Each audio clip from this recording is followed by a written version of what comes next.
Bienvenidos. A continuación vamos a hacer una exposición sobre lo que es el Tratado de la Historia de las Religiones.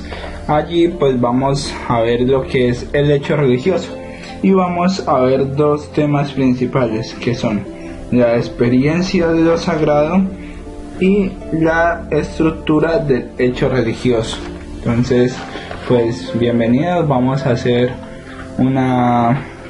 la visión desde los distintos autores y enfocarnos sobre todo en lo que es el pensamiento y la postura de Mircea Eliade. Entonces empecemos.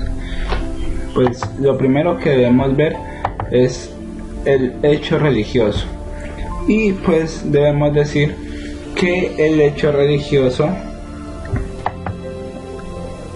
es una parte irrenunciable de la personalidad humana, ya que el hecho religioso se encuentra en donde haya actividad humana.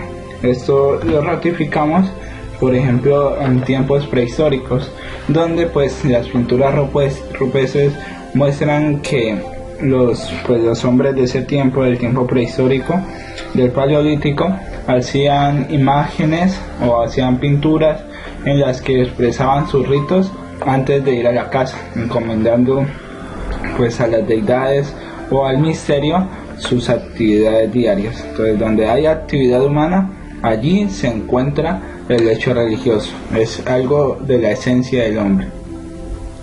Pero tenemos que decir que el hecho religioso es cambiante. ¿Por qué? Porque las religiones se desglosan. Entonces, el hecho religioso se manifiesta de forma diferente en las distintas religiones. Pero así como el hecho religioso es cambiante, también el hecho religioso es el hilo conductor. Es eso que tienen en común todas las religiones, lo que une a las distintas religiones. Entonces, pues vamos a empezar con el primero de los subtemas, que es la experiencia de lo sagrado.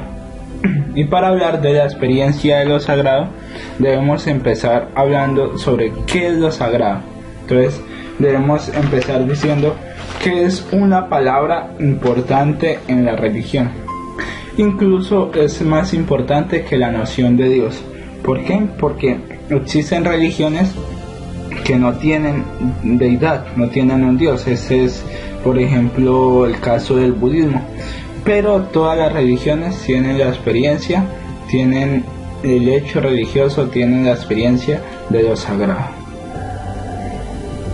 Entonces, en el siglo XX aparece un problema importantísimo, que es cómo entender lo sagrado. ¿Cuál es la visión que hay que tener de lo sagrado? Recordemos, es algo importante en la religión y es incluso más importante que Dios. Pero ¿cómo debemos entender ese concepto? Entonces surgen dos respuestas, pero pues se miran sobre todo en tres tendencias, que son la de Durkheim, la de Rudolf Otto y la de Mircea Eliade.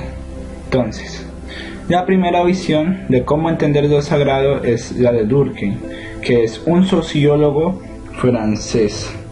Entonces, él dice que lo sagrado es una proyección simbólica de la identidad del clan o del grupo. Lo sagrado no surge fuera del hombre, sino que el hombre proyecta, el grupo social pues que estemos estudiando proyecta pues su experiencia cotidiana y lo convierte en algo sagrado. Entonces pues tenemos que ver que es una visión positivista, una visión, por decirlo así, empirista, en la que reduce la experiencia religiosa a simple sociología. Recordemos, Durkheim es un sociólogo.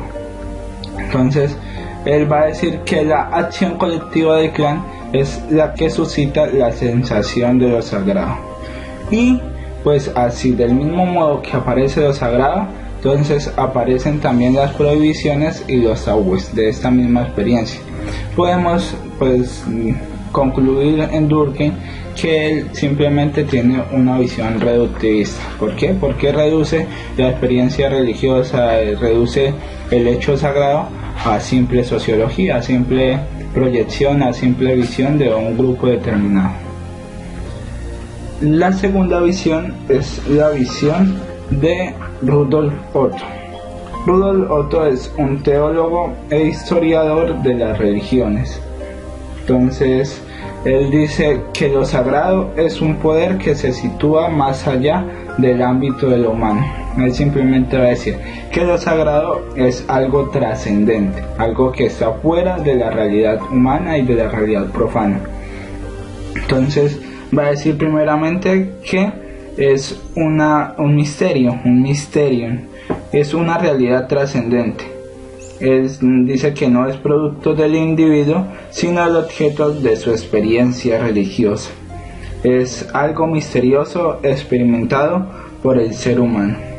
Pero este misterio es a la vez tremendo. La experiencia religiosa está ligada a un estado de ánimo intenso, pero no debemos confundir ese tremendo con un estado de temor a lo desconocido, sino pues es esa experiencia de encuentro con lo inabarcable, con lo infinito. Pero así como el misterio es tremendo, también el misterio es fascinante. Dice Rudolf Otto que fascina, atrae, capta y embarga. Es algo que deja al hombre literalmente maravillado, gozosamente desconcertado ante tal apertura de horizonte.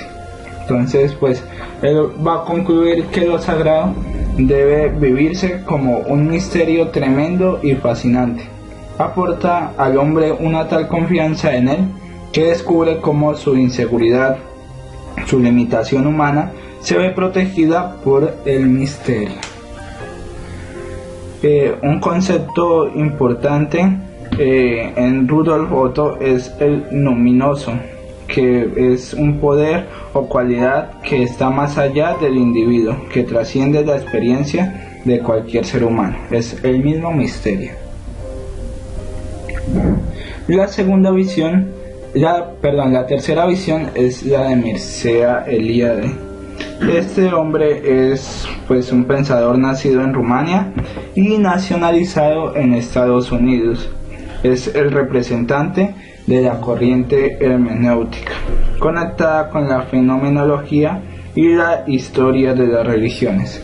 Entonces, pues él va a decir que lo fundamental no son las tipologías, los esquemas, sino entender su significado. Lo importante no es las diversas manifestaciones de los sagrados o las diversas respuestas a los sagrados que son las religiones, eso es tipología, sino entender el significado, entender el misterio que se muestra en esas distintas tipologías, el significado.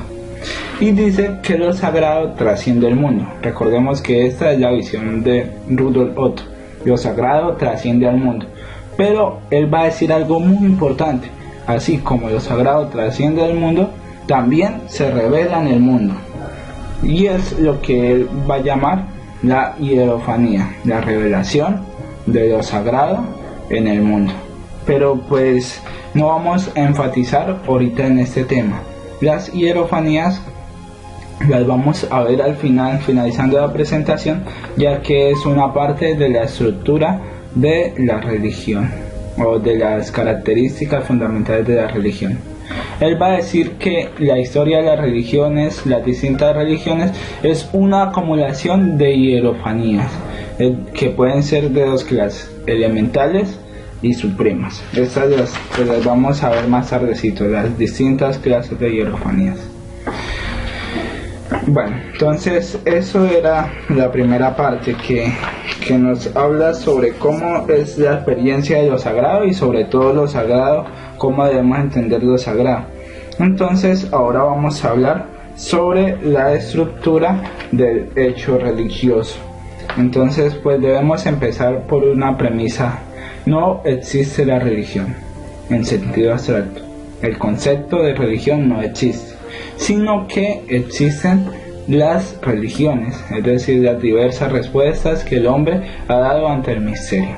No existe el concepto abstracto, pero sí existen las estructuras que vienen siendo las religiones.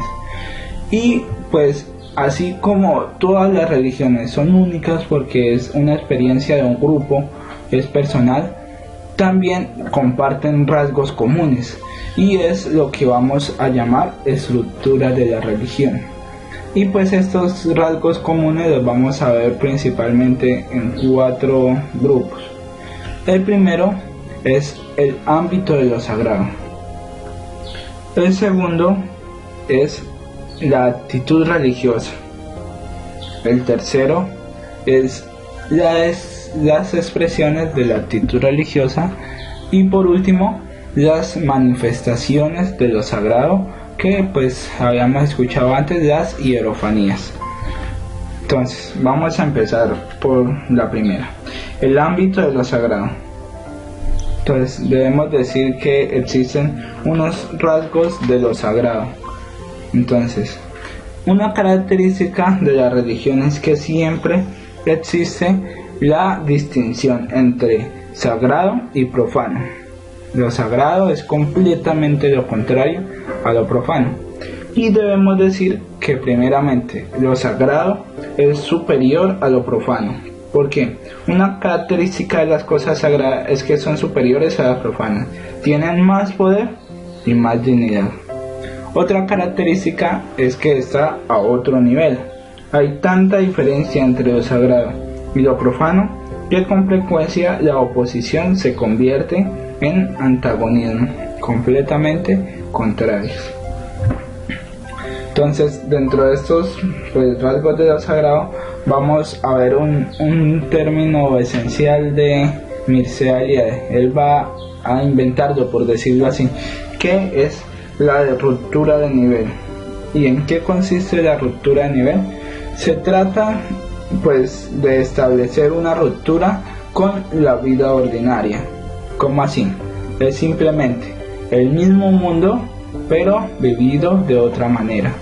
La experiencia religiosa me lleva a vivir el mundo de otra forma, no igual a como vivía antes de tener la experiencia del misterio, del hecho religioso y de la experiencia de lo sagrado.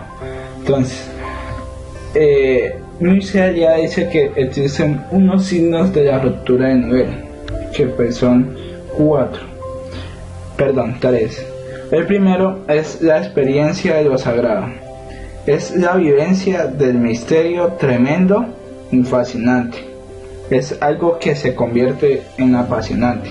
Pero pues Mircea Eliade destaca algo, que esta vivencia debe convertirse en una vivencia humilde y exultante, a la vez que una experiencia que vitaliza al hombre. Segundo, los ritos de iniciación. Entonces, Mircea Eliade en su libro Lo Sagrado y lo Profano expone que dichas ceremonias iniciativas son una manifestación religiosa prácticamente universal, ya que existen en todas las estructuras religiosas, en todas las religiones, y pues existen principalmente 2 ritos de iniciación, que son los ritos de pubertad, donde pues el joven se pone a vivir, decide vivir la vida con la divinidad, decide dar su opción por vivir el mundo de otra manera. Y también existen los ritos de muerte, que es donde se supone el fin del hombre natural para pasar a una nueva forma de existir, es decir, donde el hombre culmina su ciclo biológico para pasar a tener la experiencia definitiva con lo sagrado. Y el último signo de la ruptura de nivel, pero quizás el más importante, es la conversión. ¿Qué es la conversión? Es el paso de un modo de ser a otro, pero es importante porque es esta ruptura de nivel, pero a nivel interior. Dicha conversión ilumina el camino del hombre y constituye el fruto de la llamada de Dios al hombre.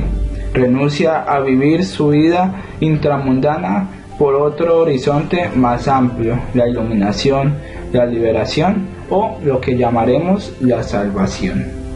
Bueno, entonces esto es el ámbito de lo sagrado. El segundo, la segunda parte de la estructura que comparten todas las religiones es la actitud religiosa. Debemos decir que la actitud religiosa es la respuesta del hombre al misterio. nos dice Mircea Eliade, no basta con que el misterio aparezca en la vida del hombre, sino que exige una respuesta. Entonces, la actitud religiosa es una cosa y no es otra cosa. Entonces vamos a ver primero qué es la actitud religiosa. Entonces, la actitud religiosa es primeramente el reconocimiento del misterio, es decir, el descentramiento del hombre. El hombre deja su lugar, deja de creerse el centro para darle el centro al misterio. Obviamente no quiere decir que el hombre sea oprimido, sino que el hombre encuentra la plenitud y la libertad al reconocer el misterio en el centro de su existencia. Lo segundo de la actitud religiosa es la búsqueda de la propia salvación, y esto lo encontramos principalmente a la apertura al misterio. Es una puesta en marcha de todas las posibilidades humanas como único medio de vislumbrar el más allá de sí mismo, que se anuncia con la aparición del misterio. Exige superar las limitaciones para poder ir hacia la infinitud. ¿Qué no es la actitud religiosa? Entonces, la actitud religiosa no es una idolatría, que consiste en tomar por absoluto algo de nuestro mundo, darle el lugar de misterio, darle el lugar de deidad a algo que simplemente pertenece a nuestro mundo. Y tampoco la actitud religiosa es magia, que pues son esas técnicas para dominar lo oculto. Algunos dirán, pero es que hay religiones que manejan o utilizan la magia, pero pues debemos ser claros, cuando una religión cae en la magia, inmediatamente deja de ser una religión. ¿Por qué? Porque esto no pertenece a la actitud religiosa, esto no hace parte de la estructura de las religiones. Bueno, entonces vamos a ver ahora lo que son las expresiones de la actitud religiosa. Entonces son 4. La primera de ellas es el mito. El mito, pues como sabemos, es un relato que se sitúa en un pasado remoto y que tiene como finalidad explicar el porqué y el para qué de lo que existe, sobre todo referido al misterio último. Y pues no hay solo una clase de mito, hay múltiples clases de mitos. Los hay que se refieren a los orígenes de los dioses, lo que conocemos como teogonías, o al origen del universo, cosmogonías. Y pues otros son explicaciones de ciertos aspectos de la creación, por ejemplo los mitos cosmogónicos o los mitos acerca del hombre, que son los mitos antropológicos.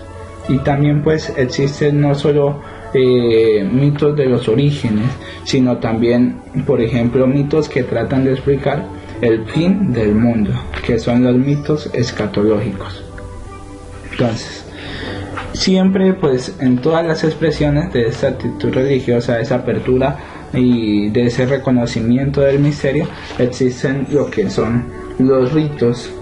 Y pues los ritos son esas formas de exteriorizar mediante acciones y gestos la experiencia de lo religioso. Entonces, por ejemplo, en el cristianismo vamos a encontrar como ritos los diversos sacramentos, que pues vienen siendo un camino para el encuentro, para la apertura al misterio. Otra de las expresiones de la experiencia sagrada o la experiencia religiosa, las expresiones de esta actitud religiosa, es la oración, que es el hombre religioso eleva su mente, su corazón y todo su ser hacia el misterio, ya sea en una alabanza, en una súplica e incluso a veces como queja. Ese hombre que no encuentra sentido en el misterio, entonces se queja ante el misterio. Es en sí, podríamos decirlo, que una de las expresiones más sublimes que puede tener la actitud religiosa, ya que en esta expresión de la oración el hombre refleja la necesidad que tiene del misterio, refleja su dependencia. Y pues tenemos que tener claro, en todas las religiones, absolutamente en todas las religiones, la oración está más próxima al lenguaje del amor que al lenguaje del temor. Y por último, la última expresión de la actitud religiosa son las leyes de purificación. Entonces, en las leyes de purificación tenemos que tener en cuenta lo que es el tabú y la impureza. Entonces, las leyes de purificación son aquellas prohibiciones, aquellos cánones que pues ayudan a definir lo impuro y también ayudan pues a no caer en esa impureza. Es aquello que es definido como impuro, se hacen unas reglas, unas leyes para que el hombre no caiga en ellas. Y también pues muchas veces esas leyes de pureza ayudan a establecer cómo se adquiere, cómo se consigue la verdadera pureza en los diversos sistemas religiosos. Bueno. Y pues ya la última parte de la estructura del hecho religioso de las diversas religiones es las manifestaciones de lo sagrado. Y pues esto lo llamaremos la hierofanías. Entonces, ¿qué es una hierofanía? Pues una hierofanía es lo sagrado que se manifiesta en un objeto profano. Simplemente el misterio que no le basta con ser misterio, sino que se revela. Eso es una hierofanía, la manifestación de lo sagrado en lo profano. Entonces, debemos decir que no existe solo una clase de hierofanía, existen diversas clases de hierofanías. Entonces están, primero, las hierofanías que tienen como lugar principal objetos de la naturaleza como el cielo y los astros o la tierra, esas son principalmente. Y pues son las más comunes, son las que se presentan más en las diversas religiones y sobre todo en las religiones de los pueblos primitivos. La segunda es la que se realiza en la historia o en los acontecimientos de un pueblo. Este es por ejemplo el caso de la historia religiosa de Israel.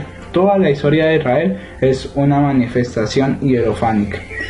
Y por último, pues la más rara de las hierofanías es aquella que se materializa en la misma persona humana. Es lo santo que se presenta bajo el aspecto de lo humano. Y el caso pues más claro, más concreto que podemos presentar es el caso de Jesucristo en las religiones cristianas. Entonces, pues ya para concluir decimos que el misterio se hace presente en las realidades hierofánicas, pero se hace presente como misterio, es decir, no se convierte en objeto del mundo. ¿Cómo así? El objeto religioso o la presencia religiosa, al revelarse en algo profano, no se convierte en algo profano, sino que mantiene su esencia. Es decir, transfigura ese objeto del mundo para volverlo misterio. Muchas gracias.